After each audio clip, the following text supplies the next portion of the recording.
Assalamualaikum warahmatullahi wabarakatuh. Alhamdulillah alladzi hadana lihadza wa ma kunna linahtadiya laula an hadana Allah. Wassalatu wassalamu ala asyrafil khalqillah sayyidina wa maulana Muhammad ibn Abdullah wa ala alihi wa sahbihi wa mawalah. Wala hawla wala quwwata illa billah. Amma ba'd. Hadaratil muhtaramin,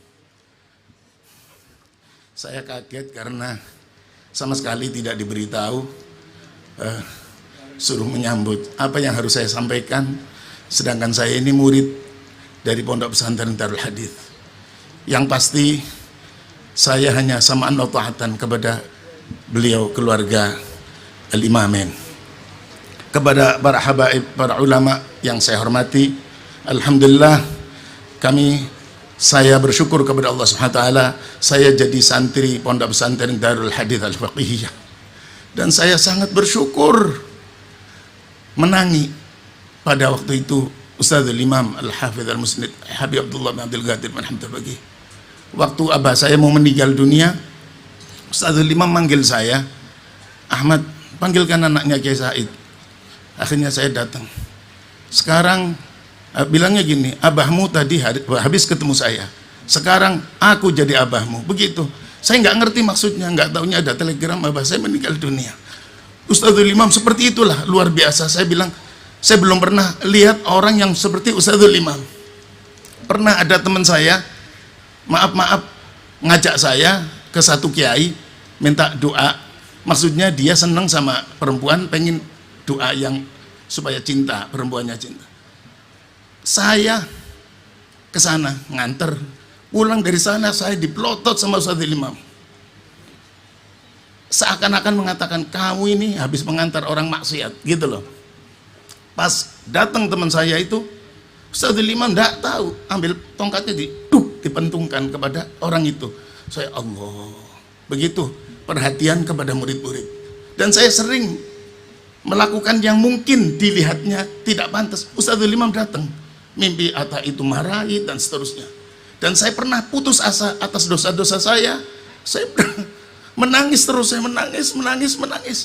Yang datang Ustadzul Imam mengajak, di situ diantarkan, ditunjukkan itu Rasulullah SAW. Pokoknya saya merasa belum pernah saya melihat di akhir zaman, ya wallah alam, yang lain saya nggak tahu. Setahu saya seperti itu Ustadzul Imam. Lah apalagi di zaman sekarang, zaman yang sudah orang-orang sekarang sudah menyembah berhala. Berhalanya bukan seperti dulu. Kalau dulu kan kelihatan batu dan seterusnya. Sekarang sebetulnya sama. Ya, kedudukan, jabatan, terkenal dan sebagainya, uang, harta, itu semuanya adalah berhala. Dan berhala yang tidak kelihatan lagi adalah nafsu kita, semua adalah berhala. Dan kita selalu menuruti nafsu kita, selalu tunduk kepada nafsu kita. Maka kita adalah para penyembah berhala yang tidak ketahuan. Mudah-mudahan dengan kita hadir di majelis ini, Allah Ta'ala menyucikan hati kita dari semua keburukan-keburukan, bisa mengikuti kepada Al-Imamain, dan sampai akhirat kita tidak putus. Amin ya rabbal alamin.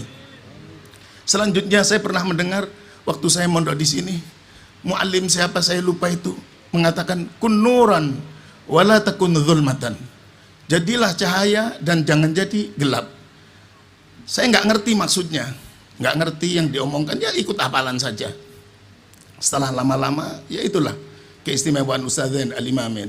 Itu saya mikir, iya, apa yang dimaksud kun nuran wala takun zulmatan? Ternyata kun aliman. Sebab al-ilmu nurun, kun nuran berarti kun aliman, wala takun jahilan. Iya. Setelah saya pikir, sebentar, saya mohon maaf kepada para habaib, saya agak ada cerita sedikit. Saya punya teman, ini ahli dunia. Dia itu ahli ekonomi. Sampai kalau dia masuk ke daerah mana, wah, iki duit KB iki. Melihat orang gila banyak, iki duit iki. Jadi melihat apa saja yang dilihat, iki duit loh. Saya bilang, kok sampean bisa nemu gitu caranya? Oh gini, begini. Betul, dan dipraktekkan. Dia kenal sama jenderal di Jakarta. Terus dia ngomong sama Pangdam Jaya Jakarta, ngomong, "Pangdam, iya, ini anak buah sampai." Pertama tanyaannya gini, apa namanya, jenderal, sampean nggak pengen punya uang banyak tak? Ya pengen. Bikin proposal ke atasan, minta supaya anak buah begini. Akhirnya ya sudah, nanti tak kasih pelatihan. Dia itu kan ahli apa, bikin tower, bikin apa. Dia bikin begini, kata dia kepada saya, Pak Kiai, kalau saya mengambil orang, satu orang tuh sekian untuk bikin tower. Tapi kalau saya ingin gratis, gampang. Ngomong sama komandannya dibiayai oleh pemerintah, anak buahnya jadi anak buah saya semua. Suruh kerja, bikin ini, motong ini, alasannya latihan. Ternyata dibawa ke Kalimantan, kemana. Lah izin aman. Dari gubernur yang biasa minta, nggak ngeminta, karena ini dari Pangdam Jaya. Dari mana saja aman. Fulus hanya ke sana, dok. Keluarkannya sedikit, dapat banyak. Saya mikir, oh gitu ya Ji. Iya, pokoknya kalau orang dengan ilmunya, melihat orang gila jadi duit.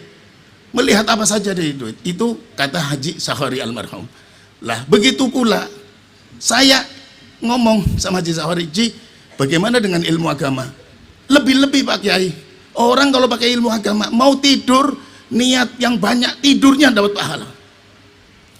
Niat besoknya akan niat ini, itu mau tidur sudah pahala.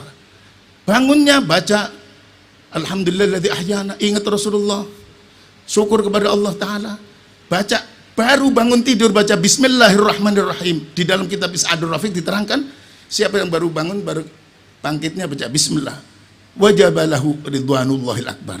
Allah Ta'ala, Nabi Muhammad mengatakan bahwa dia wajib mendapat ridha Allah yang agung. Mau makan baca Bismillah, pahala. Mau ini, semuanya kalau dengan ilmu, pahala semua. Marah pun dapat pahala, guyu dapat pahala, apa saja dapat pahala. Itulah ilmu. Makanya kalau kita jadi orang yang maaf yang bodoh, ketemu ini penyakit, ketemu ini susah, semua serba susah. Punya istri ngamuk susah. Tapi kalau punya ilmu, punya istri yang waduh bisa khotbah, farhan, ilmu, istrinya marah-marah, kamu gini ketawa, mau jadi wali besar katanya, senyum. Itulah keuntungan orang yang punya ilmu. Jadi orang ilmu itu membahagiakan di dunia dan di akhirat. Mudah-mudahan kita semua dapat ilmu semua. Ilmu zahir dan ilmu batin. Lah zaman sekarang ini mohon maaf, ini peternakan yang ada peternakan ketek internasional. Ketek itu bahasa Tegal, ketek itu kunyuk lah. Apa ya? Monyet. Monyet itu enggak ada yang monyet mikiri kuburan nanti gimana akhirat, enggak ada. Pikirannya kawin, makan. Nah itu kalau kita menciptakan orang pikirannya seperti itu, namanya pendidikan ketek internasional atau peternakan kunyuk internasional, disingkat PKI. Jadi sekali lagi kita umat Islam harus mencerdaskan anak kita. Siapa yang ingin cerdas anaknya, ikuti Rasulullah Muhammad SAW. Kalau kalian tahu ada orang hebat, yang paling hebat siapa? Yang paling hebat siapa? Terhebat adalah Muhammadur Rasulullah SAW. Orang yang ingin hebat, ikuti orang yang terhebat. Kamu ingin belajar silat kepada guru yang hebat, maka belajarlah kepada guru yang terhebat. Mau jadi ahli komputer yang terhebat, belajarlah kepada guru yang terhebat. Siapapun, mau apa saja. Sedangkan orang yang terhebat adalah Nabi Muhammad SAW. Maka kita bangga menjadi umat Muhammad SAW. Meskipun sudah tua-tua, ambekan rada sesek, tetap kita bangga menjadi umat Muhammad SAW. Insya Allah kita selalu bersama Nabi Muhammad, zahir batin darah kita selalu bersama Nabi Muhammad SAW. Mohon maaf, aku qouli hadza astaghfirullah li wa lakum. Mohon maaf atas saya, apa yang saya sampaikan barangkali tidak pas, barangkali sul adab kepada semua saja. Mohon maaf zahir batin, khususnya kepada keluarga besar Al-Imamain, Al-Habib Abdul Qadir, Al-Habib Muhammad, Habib Abdul Rahman, dan kepada Al-Habib Ustaz Saleh bin Ahmad Al-Idrus, Al-Habib Ahmad bin Uthman Al-Idrus, dan semua keluarga besar. Mohon maaf kepada semua alumni. Mudah-mudahan kita selalu berpegang teguh kepada Ustadzul Imam.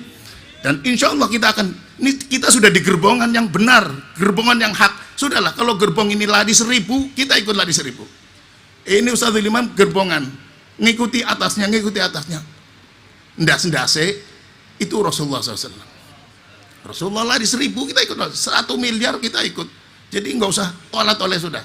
Ala siratim mustaqim. Saya kira Wal afu minkum. Wassalamualaikum warahmatullahi wabarakatuh.